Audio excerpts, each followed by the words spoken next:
Sir जय हिंद। Group captain UK Devnath sir, जय हिंद। बहुत बहुत शुक्रिया समय देने के लिए। Thank you sir. जय हिंद Rajesh. Thank you sir. Tejas को लेकर मैंने बात करनी थी क्योंकि पिछले कल ही तीनों आर्मी के डिप्टी चीफ ने तेजस में उड़ान भरी और जमकर तारीफ की। इससे पहले हमने देखा कि अमेरिका के पायलट हों या दूसरे देशों के पायलट हों, जिसने भी तेजस में उड़ान भरी उसने कहा कि वर्ल्ड क्लास का ये फाइटर जेट है, इसमें कोई कमी नहीं है। लेकिन उसके बाद कई सवाल जो मेरे जहन में है कि फिर अभी तक तेजस का जो प्रोडक्शन है उस तेजी से क्यों नहीं हो पाया है। और जो भारतीय वायुसेना, इंडियन एयरफोर्स एक वक्त में 240-300 के आसपास तेजस खरीद रही थी, वो घटकर 120-140 तक क्यों पहुंच गए। एक और सवाल, अगर इतना ही वर्ल्ड क्लास तेजस बन चुका है तो फिर हम दुनिया से दूसरे एयरक्राफ्ट के लिए डील क्यों करने जा रहे हैं। फिर पाकिस्तान के JF-17 को तेजस कहां टक्कर देता हुआ नजर आ रहा है, और क्या वाकई में दुनिया का कोई देश है जो तेजस को खरीदने के लिए खरीदार है। ऐसे तमाम सवाल जिनका जवाब मैं आपसे चाहूंगा। लेकिन सबसे पहले तेजस क्या सर जो भारत के सामने चुनौतियां हैं या दुनिया के सामने जो चुनौतियां हैं उनसे निपटने के लिए कितना तैयार है तेजस मार्क 1 अल्फा सा। हाँ राजेश, सबसे बड़ी बात तो ये है कि कल जो एक्सरसाइज तरंग हो रही है राजस्थान के डेजर्ट में, उसमें तीनों फौजों के, आर्मी, नेवी और एयरफोर्स के वाइस चीफ ने एक साथ तेजस में फ्लाइंग की। आ, जो आर्मी के वाइस चीफ थे और नेवी के वाइस चीफ थे, वो तेजस का जो डुअल सीट है यानी ट्रेनर वर्जन है, उसमें उन्होंने फ्लाइंग की। ये एक सिंबॉलिक जेस्चर है, ये हमारी इंटीग्रेशन को दिखाता है, जॉइंटमैनशिप को दिखाता है। तीनों फौजों में जो आपस में एक दूसरे के साथ जो म्यूचुअल कोऑपरेशन करनी है लड़ाई के दौरान, उसको सिंबॉलिक तौर पर दर्शाता है। जी। भविष्य में थिएटर कमांड बनेगा। थिएटर कमांड जब बनेगा तो जाहिर बात है कि एयरफोर्स को तो नेवी से कुछ नहीं चाहिए युद्ध के दौरान। इसी तरह से जब थिएटर कमांड बनेगा तो एयरफोर्स को आर्मी से भी कुछ नहीं चाहिए, वरन नेवी को एयरफोर्स से सपोर्ट चाहिए और आर्मी को भी थिएटर कमांड में एयरफोर्स से सपोर्ट चाहिए। तो एक सिंबॉलिक जेस्चर था कल जो फ्लाइट हुई। Okay sir. जहां तक तेजस मार्क 1 की बात है, अच्छा काम कर रहा है। वो basic air to air role में उम्दा काम कर दिखा रहा है जी। और basic air to ground role में भी अपने को इफेक्टिव दिखा रहा है। 2 स्क्वाड्रन इंडक्ट हो चुके हैं, पश्चिमी बॉर्डर पर डिप्लॉय हो चुके हैं। जी। तेजस मार्क 1A बहुत जल्दी ही लाइन पर आ जाएगा। इसका जो इंजन है, जनरल इलेक्ट्रिक अमेरिकन कंपनी है, F404 इंजन उन्होंने देना था। नाना कारणों से थोड़ा डिले हो रहा है। उन्होंने बोला है कि अगले महीने दे देंगे, जी। अक्टूबर नवंबर तक। तो HAL ने बोला है कि फिर वो नवंबर दिसंबर तक पहला तेजस मार्क 1A इंडियन एयरफोर्स को डिलीवर कर देंगे। जहां तक तेजस मार्क 1A की बात है, वो हमारी इंडियन एयरफोर्स की जो ASQR है, एयर स्टाफ क्वालिफाइंग रिक्वायरमेंट्स, उनको काफी हद तक मीट करता है। यानी इसमें हम एक तो जो एयर टू एयर रडार है वो अपग्रेड हो गया है। एयरबॉर्न स्कैंड एरे रडार, जी। ACR रडार है, जिसकी की डिस्टेंस ज्यादा दूर से दुश्मन को देख लेगा और सामने का जो फ्रंटल व्यू है उसका एंगल ऑफ व्यू भी ज्यादा बड़ा है, चाहे वर्टिकल अप एंड डाउन हो या लेफ्ट राइट स्कैनिंग हो, कौन बड़ा है। इसके अलावा उसमें तेजस मार्क 1A में जो हमें जैमर किट लगाना था, इजराइल ने हेल्प की है, अच्छा जैमिंग किट लगाया है। सेल्फ प्रोटेक्शन किट अच्छा है। फ्लेयर डिस्पेंसर सिस्टम जो लगाया है वो ज्यादा एडवांस है। ओके। इससे भी बड़ी बात है कि इसमें जो long range air to air missile हैं, चाहे हमारा अस्त्रा हो या आने वाले सालों में एमराम हो, वो लगा पाएंगे। जी। बेसिक सॉफ्टवेयर और हार्डवेयर लगा दिया गया है। और तेजस मार्क 1A में अब काम बहुत जोर से चल रहा है कि हम लेजर गाइडेड बॉम्ब गिरा सकें, हम GPS गाइडेड बॉम्ब गिरा सकें, और भविष्य में उसमें 2-3 साल लगेंगे कि हम ग्लाइड बॉम्ब जो कि इनर्शियल नेविगेशन गाइडेड होंगे, उनको भी फायर कर सकें। Okay sir. जी। दो तीन सवाल, लेकिन सब कुछ डिपेंड इस बात पे करता है कि कितनी जल्दी अमेरिका से इंजन आएंगे। आप एक ढांचा बना के रख सकते हैं, लेकिन जब तक इंजन नहीं होगा तो गाड़ी चलेगी कैसे? इसके ऊपर डिपेंड कर रहा है सब कुछ। हाँ, अमेरिका में हमारी टीम पिछले 6 महीने से बैठी है, ओके। चाहे वो एचएएल के इंजीनियर हो या एमओडी के हायर लेवल ऑफिशियल्स हों, सिविलियन ऑफिसर्स हैं, लेकिन बहुत पावरफुल हैं। और हमारी जो फाइनेंस मिनिस्ट्री है, उसके लोग भी अमेरिका में काफी देर से बैठे हुए हैं, 6 महीने से बैठे हुए हैं जमकर। जी। और अमेरिका ने जनरल इलेक्ट्रिक ने उनको समझा दिया है कि भाई उनको एक जेन्युइन दिक्कत हो रही है। डिलीवरी लाइन उनकी दूसरे देशों के लिए भी थोड़ी लेट चल रही है, जी। F404 engine. ओके। और तो और नेटो कंट्रीज में भी जो अलग-अलग फाइटर विमान हैं, इंक्लूडिंग नेटो में जो डिप्लॉयड हैं अमेरिकन फाइटर विमान, जी। उनमें भी तो F404 का इस्तेमाल होता है, उसमें भी थोड़ा उनको अड़चन आ रही है।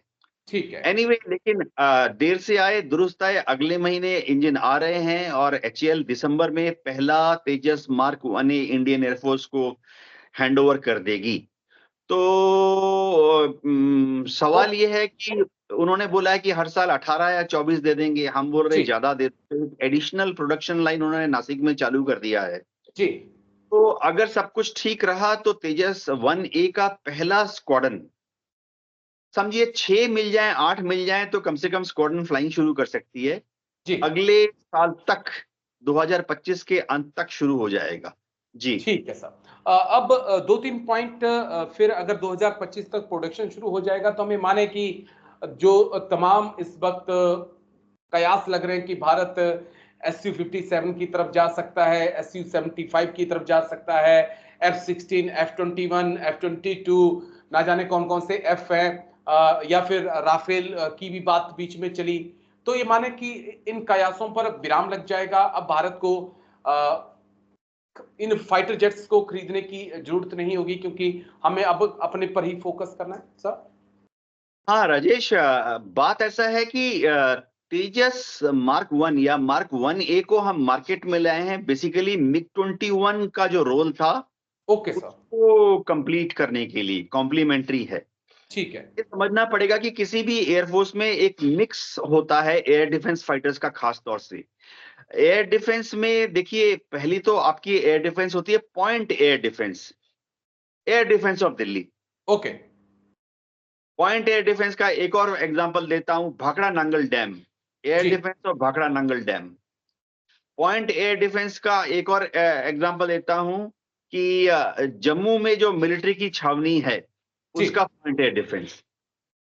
दूसरे उसके लिए ऐसे पॉइंट एयर डिफेंस के लिए तेजस मार्क 1 और तेजस मार्क 1A अच्छे जी। साबित। एक और तरह का एयर डिफेंस होता है जिसमें एरिया एयर डिफेंस कहते हैं। Okay sir.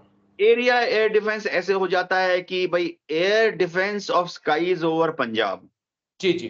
Air defence of sky over Jammu and Kashmir, air defence of skies over Rajasthan, ठीक है। Area air defence. तो ऐसे काम के लिए हमें एक दूसरा बढ़िया फाइटर चाहिए जो ओके। कि हम भारत में नहीं बना पाएंगे।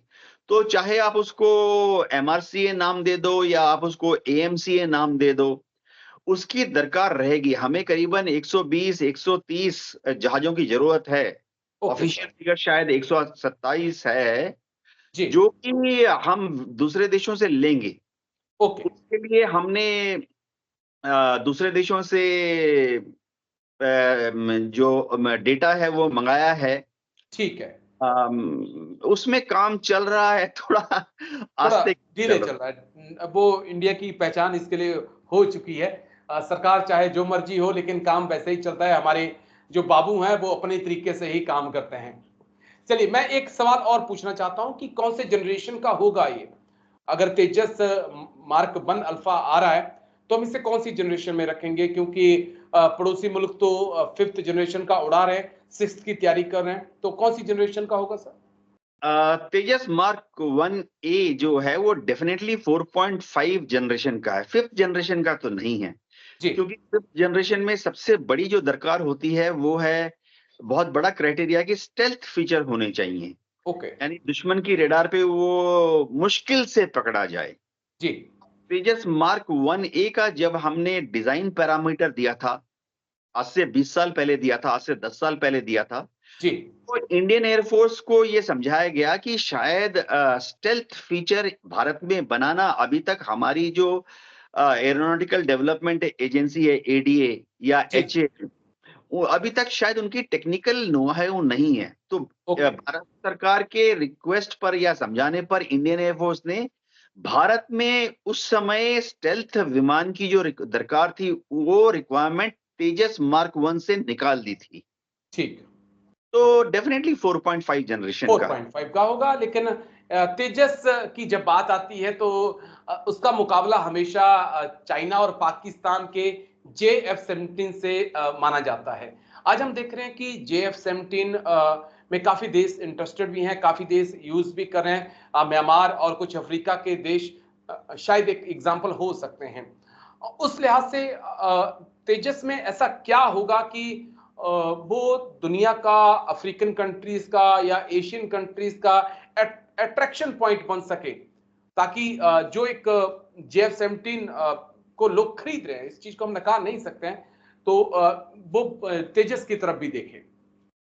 हाँ, राजेश, अच्छी बात ये है कि जैसे जब बेंगलुरु में जब एयर एशिया का शो हुआ था, एरो शो हुआ था, तो काफ़ी सारे देशों ने, अफ्रीका के देशों की एयरफोर्स के जो डिफेंस अटैची हैं, लैटिन अमेरिका के देशों के जो एयर अटैची हैं और साउथ ईस्ट एशिया में भी काफ़ी देशों के एयर अटैची जो थे, वो उन्होंने तेजस मार्क 1A में इंटरेस्ट दिखाया था। हम इनमें से काफ़ी एयर अटैचीज़ को वायु भवन में ब्रीफिंग कराने के बाद उनको हम एचएएल में ले गए थे और तेजस मार्क 1A का जो रेडी जी। प्लेटफ़ॉर्म है वो दिखाया था। इन लोगों ने काफ़ी उत्सुकता दिखाई, हो सकता है कि भविष्य में ये भारत से तेजस मार्क 1A खरीदने की पेशकश करें। लेकिन उन्होंने ऑन द स्पॉट उसी वक़्त जो हॉट डीब्रीफ होती है ना, यानी उन्होंने जब भारतीय वायुसेना और एचएएल को जो वापस अपनी दिल की बात बताई, जी। तो उन्होंने तभी बता दिया था कि पहले आप इसका जो इंजन है, भविष्य में अगर वो तेजस मार्क 1A हमसे खरीद लेते हैं, तो उसका जो इंजन रिप्लेसमेंट होगा, 5 साल के बाद इंजन चेंज करना पड़ता है, 10 साल के बाद इंजन के स्पेयर जी। पार्ट चेंज करने पड़ते हैं।